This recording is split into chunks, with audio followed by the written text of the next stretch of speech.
नमस्कार, आप देख रहे हैं एबी स्टार न्यूज। मैं हूं आपके साथ सपना वर्मा। वक्त हो चला है हमारी देवभूमि का। बुलेटिन की शुरुआत उत्तरकाशी की खबर के साथ। उत्तरकाशी में बीज बम सप्ताह के अंतर्गत एक कार्यक्रम का आयोजन हुआ, जिसमें पुरोला के विधायक मौजूद रहे।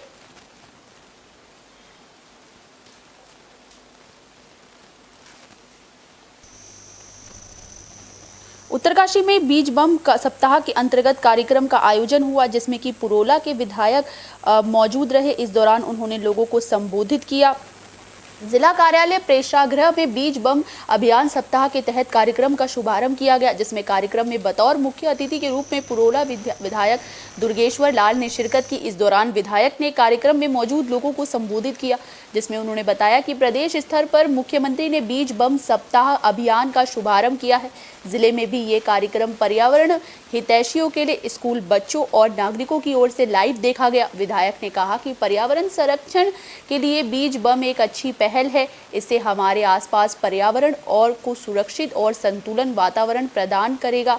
जाड़ी संस्था की इस पहल के माध्यम से जंगली जानवरों को जहां उनका आहार जंगलों से आसानी से मिल जाएगा, तो वहीं आबादी क्षेत्र में भी जंगली जानवरों से भयमुक्त रहा जाएगा। अधिकांश हमारे गांव जंगलों से ही लगे हुए हैं और कभी कभार हमारे गांव की खेती को जंगली जानवर नष्ट कर देते हैं। इस पहल के माध्यम से जंगली जानवरों के आबादी क्षेत्र के विचरण पर अंकुश लग सकेगा। वहीं इस दौरान जिला अधिकारी अभिषेक रूहेला भी मौजूद रहे। इस दौरान उन्होंने बीज बम का अभियान जिले में एक सप्ताह यानी 15 जुलाई तक संचालित करने की बात कही। साथ ही जिलाधिकारी ने उपस्थित सभी लोगों के सहमति से आम जनमानस से बीज बम सप्ताह अभियान को शुरुआती क्षेत्रों में करने की अपील की। उन्होंने कहा कि पर्यावरण संरक्षण में इस तरह के अभियान को महत्वपूर्ण स्थान रखते हैं।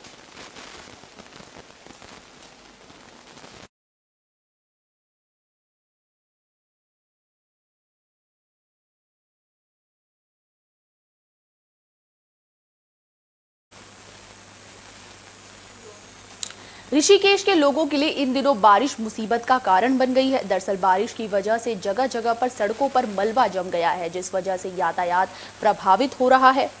उत्तराखंड में भारी बारिश अब लोगों के लिए मुसीबत का कारण बन गई है। कहीं बादल फटने से बाढ़ आ रही है, तो कहीं बारिश से बाढ़ जैसे हालात बने हुए हैं। इस बीच कर्णप्रयाग में बीती रात को तेज बारिश हुई, जिससे कि मलबा सड़कों पर इकट्ठा हो गया, जिसके बाद चमोली जिले में ऋषिकेश बद्रीनाथ राष्ट्रीय राजमार्ग बंद हो गया, जिसके चलते लोगों को काफी दिक्कत हो रही है। बता दें कि तेज बारिश के चलते अलकनंदा और पिंडर नदियों का जलस्तर खतरे के निशान से थोड़ा ही कम है। फिलहाल हाईवे पर पड़े मलबे को हटाने का काम जारी है।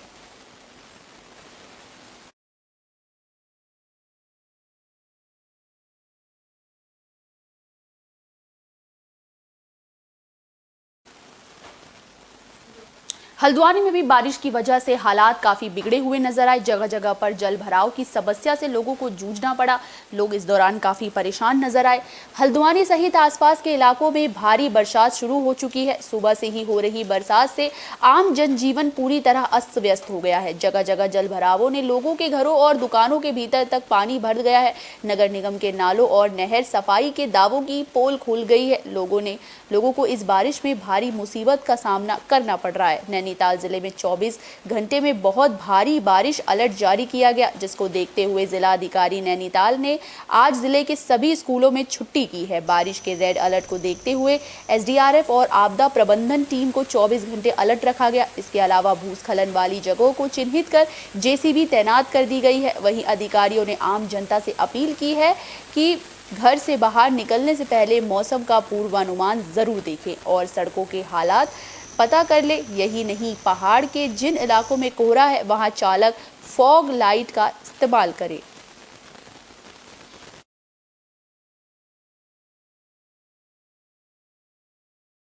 देखिए, पानी जो अभी तेज़ी से आया है उसमें कई दमुआ क्षेत्र है और पंचक्की चौराहा है, गोरखपुर मल्ला है, बद्रीपुरा कॉलोनी है। इन सब क्षेत्रों में बहुत जलभराव हो गया है। काफ़ी लोगों के घरों में पानी घुस गया है। नैनीताल रोड पे अभी एक कार फंस गई थी बहाव में, उसमें बच्चे और महिलाएं थी, उनको अभी निकाला गया है, रेस्क्यू किया गया है। इसके अलावा लगातार हम लोग दौरा कर रहे हैं, देख रहे हैं कहाँ पे दिक्कत है। एक आध जगह दीवार तोड़वाने की जरूरत है, वहाँ दीवार भी तोड़वाई गई है। देहरादून में सीएम धामी ने जनसभा का आयोजन किया। इस दौरान वो जनता को संबोधित करते हुए नजर आए। भारी भरकम भीड़ इस दौरान नजर आई। देहरादून में सीएम धामी ने जनसभा का आयोजन किया। जनसभा में बड़ी संख्या में लोग अपनी समस्या को लेकर पहुंचे, जिस दौरान लोगों ने अपनी समस्याओं को सीएम धामी के सामने रखा और उनके समाधान की मांग की। सीएम धामी ने लोगों की समस्याओं को सुना और संज्ञान में लेकर तुरंत ही समस्याओं के समाधान के लिए अधिकारियों को दिशा निर्देश दिए। लोगों की समस्याओं को जल्द से जल्द सुलझाया जाए ताकि लोगों की समस्या कम हो सके।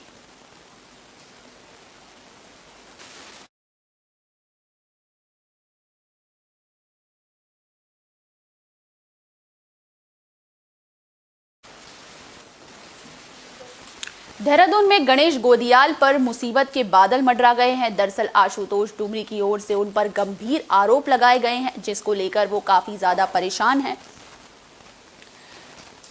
कांग्रेस के पूर्व प्रदेश अध्यक्ष गणेश गोदियाल की मुश्किलें आने वाले समय में बढ़ सकती हैं। दरअसल साल 2012 से 17 के बीच बद्रीनाथ केदारनाथ मंदिर समिति के अध्यक्ष के रूप में उनके कार्यकाल में मंदिर समिति के सदस्य आशुतोष डिमरी ने उन पर कई गंभीर आरोप लगाए। इस संबंध में आशुतोष डिमरी ने चमोली के प्रभारी मंत्री धन सिंह रावत को पत्र लिखा है, जिसके बाद अब ये मामला गर्म हो गया है। मंदिर समिति के सदस्य आशुतोष डिमरी ने मंदिर समिति पर कांग्रेस शासनकाल 2012 से 17 के बीच भारी वित्तीय अनियमितताओं का आरोप लगाया है। बीकेटीसी के सदस्य ने आरोप लगाए हैं कि साल 2012 से 2017 में मंदिर समिति के अध्यक्ष गणेश गोदियाल के कार्यकाल में मंदिर समिति में भारी गड़बड़ियां हुई है। सदस्य की शिकायत के आधार पर प्रभारी मंत्री ने अब मुख्य सचिव और धर्म सचिव को पत्र लिखकर जांच के आदेश दे दिए हैं।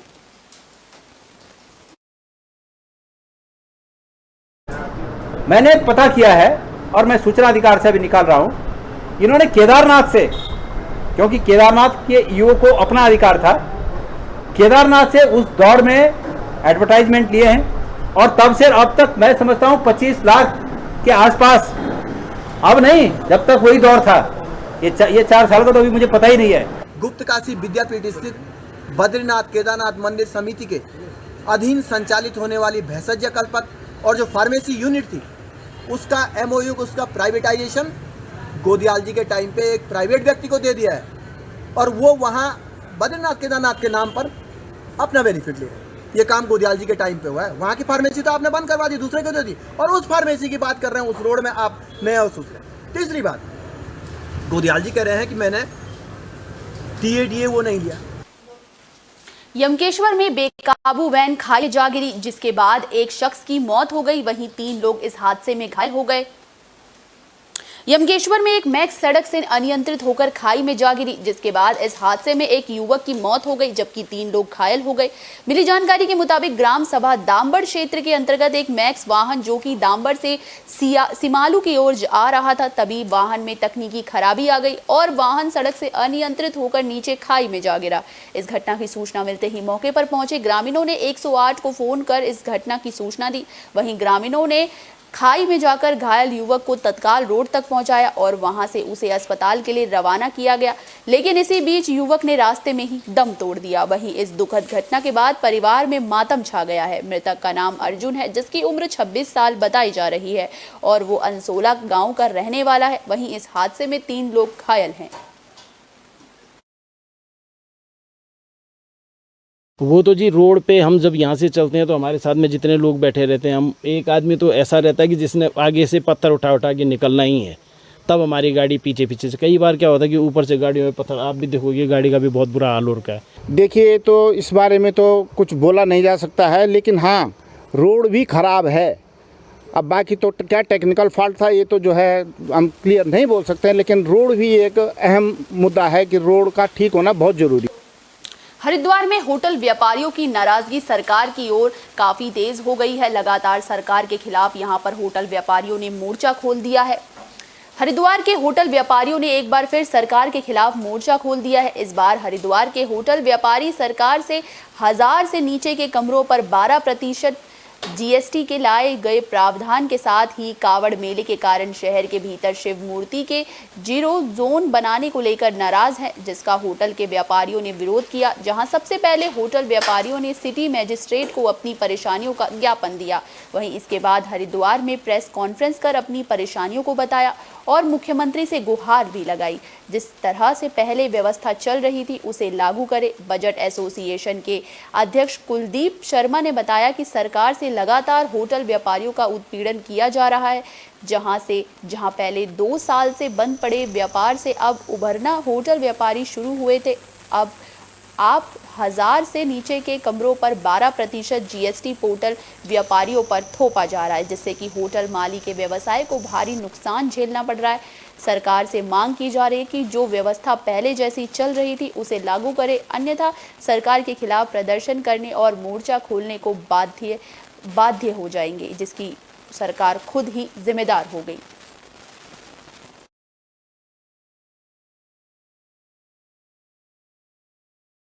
रूप से बहुत बड़ी परेशानी है, क्योंकि हरिद्वार एक तीर्थ स्थान है और जो यहाँ आने वाला तीर्थयात्री है उसका बजट बहुत लिमिटेड होता है। बहुत मुश्किल से जो है होटल में ठहरता है, कुछ 400 कमरे 400 में 500 में 600 रुपये में कमरा लेता है। ऐसे में उनसे जीएसटी की मांग करना और उनसे जीएसटी लेना ये अपने आप में बहुत बड़ा टास्क है, क्योंकि संभव ही नहीं है कि हम उनसे जीएसटी ले पाएँ। ऐसे में चूँकि हमें सरकार के द्वारा एक फरमान आ गया। पौड़ी में बारिश इन दिनों आफत बनकर टूटी है, जिसकी वजह से रेड अलर्ट भी जारी हो गया है। कई जगह पर झमाझम बारिश हो रही है। पौड़ी में आज मौसम विभाग ने भारी बारिश का रेड अलर्ट जारी कर दिया है, जिसको लेकर जिला प्रशासन पूरी तरह से सतर्क है। भारी बारिश की संभावना पर जहां जिलाधिकारी ने सभी सरकारी और गैर सरकारी स्कूलों को बंद करने के निर्देश दिए हैं, तो वहीं जिले की सभी तहसील समेत पुलिस प्रशासन और एसडीआरएफ टीम को आज पूरे दिन अलर्ट मोड पर रहने की निर्देश दिए गए हैं। जबकि लोक निर्माण को बारिश के कारण बाधित होने वाली सड़कों को जल्द से जल्द जेसीबी की मदद से खुलवाने के लिए अहम दिशा निर्देश दिए गए हैं। बता दें कि आपदा प्रबंधन विभाग को रेड अलर्ट पर चौकन्ना कर आपदा संबंधित घटनाओं पर सूचना एकत्रित करने के भी निर्देश दिए गए हैं। वहीं आपदा प्रबंधन विभाग ने जिले की जनता के लिए आपदा प्रबंधन विभाग तक पहुंचाने के लिए विभागीय फोन नंबर को डायल कर आपदा कंट्रोल रूम में आपदा संबंधित जानकारी दर्ज करवाने की अपील की है, जिससे कि आपदा घटनाओं की जानकारी हासिल कर तत्काल राहत बचाव दल को मौके पर भेजा जा सके। जिलाधिकारी ने भारी बारिश के रेड अलर्ट पर चिन्हित हेलीपैड पर भी मुस्तैदी बढ़ा दी है, जबकि हर आवश्यक दिशा निर्देश मानसून का दायित्व संभालने सभी विभागों को जारी किए गए हैं।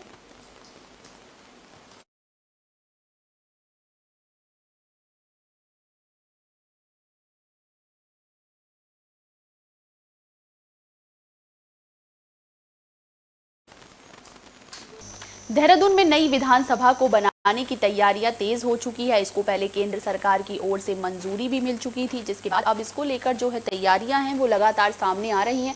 देहरादून के रायपुर क्षेत्र में नई विधानसभा बनाने का प्रस्ताव परवान चढ़ रहा है, लेकिन अब तक इसमें अंतिम मोहर नहीं लग पाई है। हालांकि केंद्र सरकार की तरफ से इस पर सैद्धांतिक मंजूरी मिल चुकी है, जिसके बाद एनपीवी यानी कि नेट प्रेजेंट वैल्यू सरकार की तरफ से दी जा चुकी है। Wild life meeting action plan के तहत 15 करोड़ 37 लाख रुपए का भुगतान सरकार को करना है। बस इसी रकम के चलते 2019 से शुरू हुई प्रक्रिया फिलहाल ठंडे बस्ते में है। को बता दें कि 59.9 हेक्टेयर की भूमि रायपुर में चिन्हित की गई थी। फिलहाल लैंड ट्रांसफर का पहला स्टेज चल रहा है और इस बात पर वाइल्ड लाइफ मिटिगेशन के तहत जमा होने वाले पैसे के भुगतान पर रुकी हुई है। फिलहाल देहरादून में चलने वाला विधानसभा भवन पूर्व में विकास भवन रहा है और नया प्रदेश बनने के बाद इसी विकास भवन को विधानसभा के रूप में इस्तेमाल किया जा रहा है। उत्तराखंड विधानसभा अध्यक्ष ऋतु खंजूरी ने कहा कि ये विधानसभा भवन अस्थायी तौर पर फिलहाल प्रयोग में लाया जा रहा है और इसमें काफ़ी कम होने के कारण कई दिक्कतें सामने आ रही हैं। उन्होंने कहा कि पूर्व में रायपुर क्षेत्र में विधानसभा बनाए जाने का प्लान था, लेकिन अभी इस पर किसी भी तरह की वार्ता उनके स्तर पर नहीं हुई है। ऐसा है कि दिक्कतें तो काफ़ी आती हैं।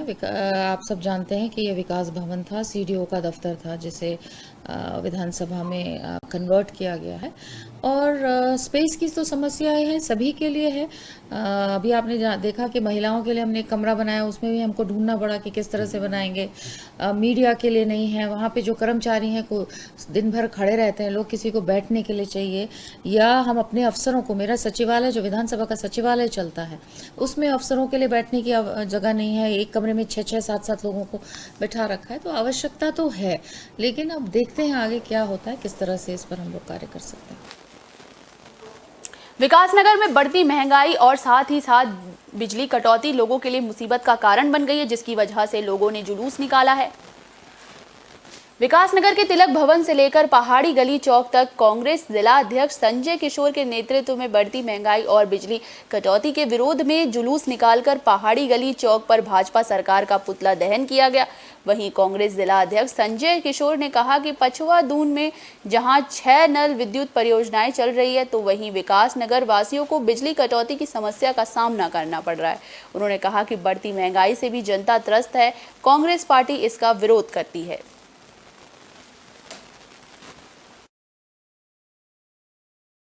उत्पादन बिजली का एक क्षेत्र में होता है विकासनगर विधानसभा क्षेत्र में, लेकिन यहाँ पर बिजली की लगातार कटौती हो रही है। पूरे बरोटी वाला चले जाओ, दिनकर गया, चारों तरफ गांव में, लक्ष्मणपुर, तेलपुर, सब जगह लगातार बिजली की कटौती से लोग परेशान है। बरसात ज़्यादा हो तो बिजली कट जाती है, गर्मी ज़्यादा हो तो कट जाती है, सर्दी ज़्यादा हो तो कट जाती है, लेकिन बिल लोगों को पूरे भुगतान करने पड़ रहे हैं। मैं समझता हूँ जो क्षेत्रीय विधायक है, जो क्षेत्रीय जनप्रतिनिधि है, उन्हें भी इन समस्याओं की ओर ध्यान देकर उसका निराकरण करना चाहिए। बुलेटिन के आखिर में बात विकासनगर की, जहां पर बारिश इन दिनों मुसीबत बन चुकी है। जगह जगह पर जल भराव हो चुका है, जिसकी वजह से नगर पालिका से इसको लेकर शिकायत भी की गई। लगातार हो रही तेज बारिश से जनजीवन अस्त व्यस्त हो चुका है। बारिश के कारण आम जनमानस को काफी परेशानी हो रही है। विकासनगर में भी भारी बारिश के कारण दुर्गा मंदिर की गली में जल भराव हो गया, जिसकी वजह से छोटे बच्चों को भारी दिक्कत झेलनी पड़ रही है। वहीं इसको लेकर संवाददाता अनिल दुबे ने मौके पर पहुंचकर लोगों से उनकी दिक्कतें और उनकी परेशानी जानी, जहां कॉलोनी वासियों ने बताया कि इसकी शिकायत उन्होंने कई बार नगर पालिका चेयरमैन को दी, लेकिन इस समस्या से उन्हें आज तक कोई निजात नहीं मिली और 1 घंटे की बारिश से ही कॉलोनी की गलियों में पानी भर जाता है। बता दें कि कॉलोनी में नाली की भी कोई व्यवस्था नहीं है। अब देखना ये होगा कि आखिर नगर पालिका की आंखें कब तक खुलती हैं और कब कॉलोनी वासियों की समस्या हल होती है।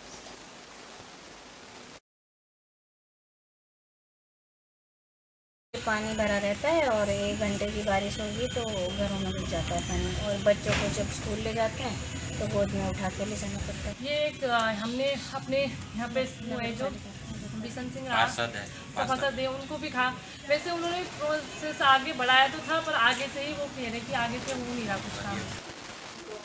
उत्तराखंड के बुलेटिन हमारी देवभूमि में फिलहाल के लिए बस इतना ही। मुझे दीजिए इजाजत। देश और दुनिया से जुड़ी तमाम खबरों के लिए देखते रहिए AB स्टार न्यूज़। नमस्कार।